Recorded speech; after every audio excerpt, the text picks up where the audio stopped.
Podcast kelompok 4. Halo Brody, selamat pagi.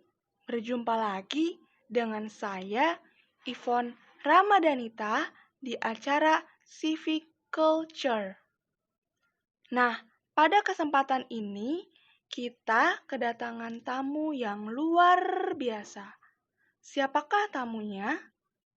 Baik, langsung saja kita sambut.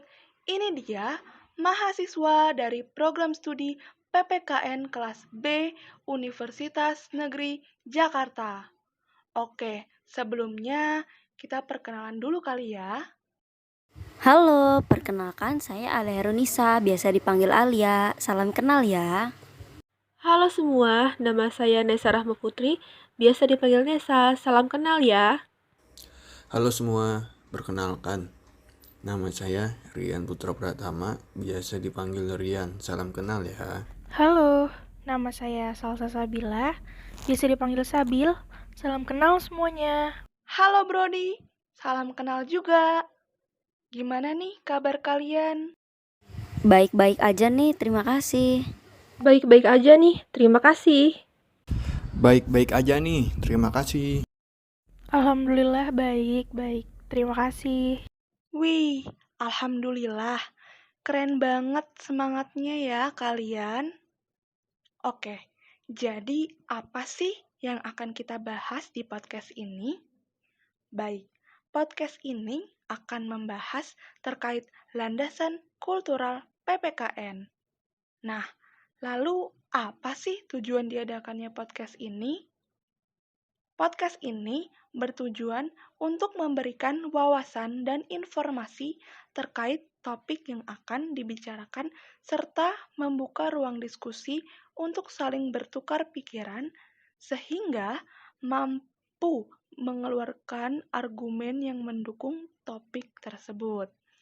Nah, sebelum itu saya mau tahu nih pendapat Rian terkait apa sih kultur itu? Menurut saya, kultur atau biasa disebut dengan budaya dapat dilihat sebagai suatu perilaku, nilai-nilai, sikap hidup, dan cara hidup untuk melakukan penyesuaian dengan lingkungan hidup sekaligus cara untuk memandang persoalan dan memecahkannya. Nah, hal ini sejalan dengan pandangan Kojaningrat, di mana beliau telah menyatakan bahwa kebudayaan dapat didefinisikan sebagai keseluruhan sistem gagasan, tindakan, dan hasil karya manusia dalam rangka kehidupan masyarakat yang dijadikan milik diri manusia dengan cara belajar. Wah, keren banget nih pemikiran Rian. Oke, kita langsung saja nih masuk ke topik utamanya, yaitu landasan kultural PPKN. Baik, sekarang saya ingin bertanya sama Sabil dan Nesa. Kira-kira, menurut kalian, landasan kultural PPKN itu apa sih? Menurut saya nih, landasan kultural PPKN itu kan merupakan suatu pengembangan pendidikan Pancasila ya yang didasarkan atas nilai-nilai yang diagungkan dan karenanya itu juga disepakati dalam kehidupan nasional. Selain itu, jadi Pancasila itu juga merupakan salah satu pencerminan budaya bangsa nih, sehingga harus diwariskan ke generasi penerus. Jadi kalau kita lihat secara kultural, unsur-unsur Pancasila terdapat pada adat istiadat, tulisan, bahasa, terus slogan, kesenian, kepercayaan, agama dan kebudayaan Indonesia secara umum. Dan kemudian pendidikan Pancasila memelihara dan mengembangkan nilai Pancasila yang telah ada dan terus disepakati tersebut. Menurut saya, landasan kultural PPKN merupakan suatu kepribadian warga negara Republik Indonesia yang di dalamnya mengandung nilai-nilai kearifan lokal yang kemudian dirumuskan ke dalam Pancasila. Wah, pendapat kalian itu kalau menurut bahasa anak gaul disebut mangits, wits, mantap bingits. Kalau kita amati, dari tadi kita membahas terkait budaya. Nah, kira-kira menurut Sabil, apakah benar nilai-nilai Pancasila itu digali dari budaya masyarakat Indonesia itu sendiri? Yap, benar banget. Jadi karena menurut saya nih, nilai Pancasila itu kan bukan merupakan hasil konseptual satu orang aja atau seseorang aja, melainkan suatu hasil karya bangsa Indonesia yang diangkat dari nilai-nilai budaya masyarakat Indonesia yang kemudian dimiliki melalui proses refleksi filosofi para pendiri bangsa. Wih, mantap bingit argumen Sabil ya, Brody. Kalau kita lihat dari filosofi budaya masyarakat Indonesia, itu pastinya unik dan beragam ya, Brody. Nah, saya mau denger nih, gimana sih pandangan Rian terhadap keunikan setiap budaya bangsa, terutama di Indonesia? Kalau menurut saya, setiap bangsa memiliki keunikan, sifat, ciri-ciri, serta karakter yang membedakan negara satu dengan negara lainnya. Di Indonesia sendiri itu keunikannya dimulai dari keberagaman suku, bangsa, agama, serta berbagai pulau yang dipisahkan oleh lautan. Berdasarkan pernyataan tersebut tentunya, nilai-nilai yang dianut oleh masyarakat Indonesia pun berbeda-beda. Seperti banyak perbedaan nilai-nilai tersebut yang kemudian disatukan dan diselaraskan dalam Pancasila. Nah, Pancasila sendiri menjadi bentuk manifestasi dari nilai-nilai budaya yang sudah tumbuh dan berkembang sebelum masuknya agama-agama besar di bumi Nusantara ini dalam berbagai aspek kehidupan yang dihimpun dalam Satuan Indonesia menjadi kebudayaan nasional dengan acuan Pancasila dan Bhinneka Tunggal Ika sebagai dasar dan arah pengembangan dalam kehidupan berbangsa dan bernegara. Nilai-nilai kebudayaan yang sudah mengalami penyatuan dan penyelarasan menjadi Pancasila yang kemudian terurai dalam pembukaan Undang-Undang Dasar tahun 1945. Sistem pemerintahan yang diterapkan, nilai-nilai etik, moral, tradisi, budaya, bahasa, ideologi, dan lain sebagainya secara normatif ditetapkan di dalam pergaulan baik dalam nasional maupun internasional. Wih, mantap bingit emang budaya Indonesia itu. Unik nilai-nilainya, sampai diterapkan hingga internasional loh, Brody.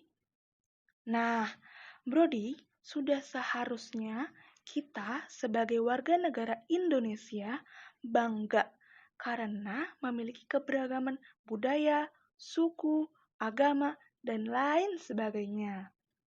Oke, sekarang saya ingin bertanya nih sama Alia. Sekiranya, menurut Alia, apa sih tujuan dari pembelajaran landasan kultural PPKN ini? Menurut saya, tujuan dari landasan kultural PPKN ini ialah untuk memberikan pemahaman kepada masyarakat luas, bahwasannya penting loh untuk mempertahankan budaya negara sendiri agar tidak hilang di masa depan. Selain itu, kita juga harus menghargai jasa para pahlawan yang telah menciptakan budaya yang ada pada masa itu hingga sekarang. Nah, maka dari itu, sebagai bentuk menghormati budaya leluhur, kita nih selaku generasi intelektual perlu mendalami serta mengkaji budaya tersebut dalam upaya untuk melestarikannya secara dinamis, yang mana dapat diartikan untuk mengembangkan budaya sesuai dengan zaman, namun tetap berlandaskan dengan nilai-nilai Pancasila. Wih, bener banget nih pendapat Alia. Karena dengan kita belajar terkait kultural PPKN ini, supaya budaya bangsa sendiri tuh tidak hilang dan juga harus selalu mengingat sejarah para leluhur nih tentang perjuangannya untuk mempertahankan budaya bangsa Indonesia ini, Brody.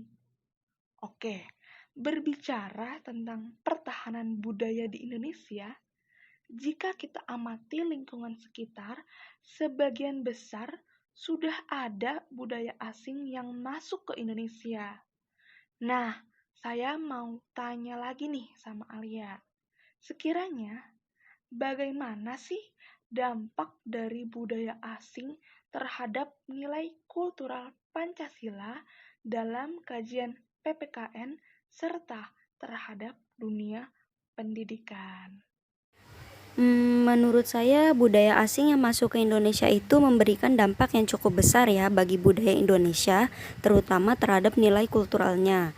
Seperti contoh adanya kemajuan iptek saat ini, di mana hal ini mempengaruhi nilai-nilai budaya yang berkembang di masyarakat, yang salah satunya ialah perkembangan internet yang semakin membuat sikap individualisme meningkat. Hal ini jelas bertentangan dengan nilai Pancasila, yaitu nilai persatuan dan gotong royong antar masyarakat. Kalau kita lihat nih contoh kecilnya, yaitu seperti anak usia dini atau anak-anak di lingkungan rumah yang hidup di era Society 5.0 ini lebih memilih bermain game online yang akhirnya mereka sibuk nih dengan gawai pintar atau smartphone ketimbang bermain bersama teman sebayanya untuk menjunjung tinggi nilai kebersamaan dan persatuan. Wait, mantap bingit argumen Alia nih, Brody. Oke, sekarang saya mau tanya nih sama Nesa. Menurut Nesa, apakah benar kebudayaan itu memiliki peran dalam membentuk karakter seseorang? Yap, benar sekali. Menurut saya, kebudayaan itu memiliki peranan yang besar dalam membentuk karakter dalam diri seorang manusia, karena kepribadian merupakan pola perilaku yang konsisten dan mendapatkan ganjaran atau penguatan dari masyarakat. Contohnya seperti seseorang yang bersikap dan berperilaku positif terhadap kegiatan gotong royong akan mendapatkan pujian dan penghargaan, sementara anggota masyarakat yang bersikap dan berperilaku menolak gotong royong akan mendapatkan sanksi adat berupa dicela, dihina, dan dianggap rendah atau bahkan diasingkan, serta dikucilkan dari pergaulan masyarakat. Dari kejadian tersebut, secara disadari atau tidak, kebudayaan telah menanamkan sikap dan perilaku tertentu kepada masyarakatnya dalam berbagai aspek. Jadi, kebudayaan dengan berbagai macam ragamnya masing-masing dapat membentuk, memperkuat sekaligus merubah sikap dan perilaku, baik secara individu maupun secara sosial yang berada di lingkungan kebudayaan yang bersangkutan. Hanya kepribadian yang telah mapan dan kuatlah yang tidak dapat dipengaruhi atau dinominasi oleh kebudayaan-kebudayaan baru yang dianggap memiliki nilai negatifnya. Wah, ternyata kebudayaan itu memiliki peran ya untuk membentuk karakter seseorang. Baik, berdasarkan pembahasan podcast kali ini, dapat saya simpulkan bahwa landasan kultural PPKN merupakan suatu ekspansi nilai adat istiadat warga negara yang telah dirumuskan menjadi Pancasila dan diuraikan dalam pembukaan Undang-Undang Dasar 1945 yang kemudian diimplementasikan dalam kehidupan berbangsa dan bernegara. Landasan kultural PPKN juga bertujuan sebagai pembekalan wawasan untuk generasi bangsa dalam mempertahankan dan melestarikan budayanya sendiri, agar negara tidak kehilangan jati diri atau budayanya. Tidak terasa ya, Brody, kita sudah di penghujung acara nih. Eits, tapi jangan sedih dulu nih. Tunggu kehadiran podcast berikutnya ya, Brody. Oke, sebelum mengakhiri acara, izinkan saya untuk pantun terlebih dahulu ya, Brody. Mencari peniti dalam jerami. Peniti dicari bareng Bu Asi. Ivon Ramadanita pamit undur diri. Saya ucapkan banyak terima kasih. Sampai jumpa di podcast berikutnya, Brody. Bye-bye.